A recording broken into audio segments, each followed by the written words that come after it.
Everyone, welcome back. And it was very nice getting to know all of you through the discussion post. I was reading through some of your introductions, and it's really wonderful to hear and learn all about you. Those people in service, thank you so much for your service.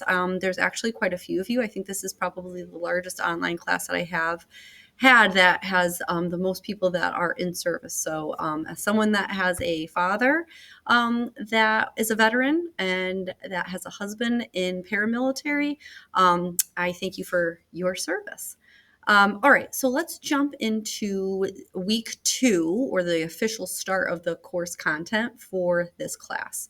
So we're going to jump into it. I was able to change the banner to make it a little bit more appropriate for this class. This is the first time I've ever been able to change it, so I did go ahead and take that opportunity to change it. So let's jump into the class. You're going to see a new announcement once I'm done with this video. I'm going to post it to a new announcement, and I'm doing this on Friday, so you're going to see a new announcement for Friday. This week will not start officially until Monday, so you'll have access to this video, and I'm going to take you through Blackboard, but you are not responsible, nor do you need to access anything until Monday, the start of the module or the start of the week. So again, look for that announcement. We're going to move over here to course content. And you will see on Monday, again, I'm in the edit mode. Let me just move. I'm in edit mode, so I can see this. You are not able to. This item is not going to be available until after January 28th. So basically Monday morning at midnight. That's when this will be available to you. So again, you're not responsible for anything. I'm just trying to help show you what's to come. So we're going to start this semester off with, before we jump into art appreciation and getting into the nuts and bolts of what makes art and talking about various materials for art, we need to be able to define it first. And if any of you have ever tried to define it, it is a very hard thing to do.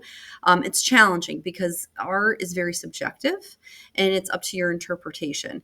And a lot of people are like, well, art is art because it's in the eye of the beholder. And they're not wrong when they say that. However, it's important to refine it a little bit better for yourself. That way, then it'll be easier for one to look at art and to be able to accept it or appreciate it, even if you don't like it.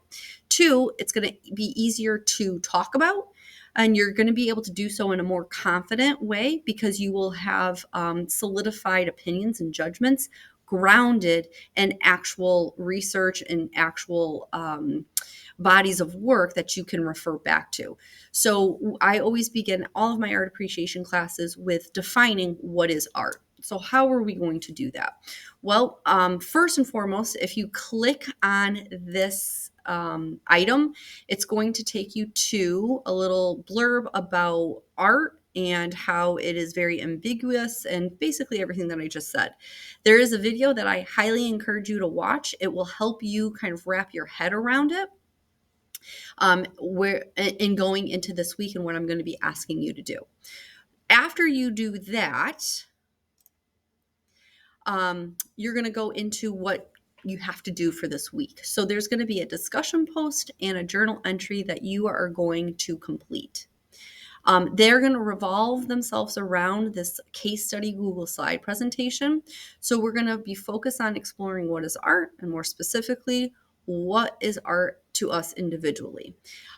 If you have your books, great. You're going to read chapters 1 through 4 in your textbook. You're going to complete a journal entry, as I just said, and you're going to respond to one of 4 discussion topics in the discussion board. The topics and their associated questions are in the below Google slide presentation. This is going to be due on Sunday, February 4th. So let's click on that. And that will bring you to this Google slide presentation labeled What is Art? So in this presentation, I am introducing you to, again, 4 case studies that surround themselves around pretty controversial topics. The first one is about Ruby. It's an elephant that paints. There's an associated video along with a picture. And there are your questions. You will answer these questions in the discussion post. Again, you're only going to choose one of these 4 case studies. So Ruby is number 1. Here are the questions about Ruby. Number 2 is about when is art art? So it's about this building called Rapp Reichstag and about artists Jean-Claude and Christo and comparing them to another building that was treated in a similar manner than this one. There's also an accompanying video. Here are the questions related to Rapp Reichstag. Number 3, the third case study is I'm asking you who is the artist. We're going to be talking about William de Kooning and his works of art. There is an article for your consideration to give you more context, and there's a video. This is also, here are William de Kooning's, or the case study 3. These are the questions associated with case study 3. And the last case study 4, is about can art be programmed or predicted? Here's some information. Here's a video. And on the last slide is the questions related to that case study. Once you're done reading all 4 case studies, you're going to head over to the discussion post where you are going to choose one of the 4. So either Ruby, Rapp Reichstag, William de Kooning, or the AI artwork. You're going to choose one of those to talk about, and you're going to use the questions that were in the associated slide presentation to guide your discussion. Okay? And here they are right here. Here's Ruby, Rapp Reichstag, William de Kooning, and the AI generated art.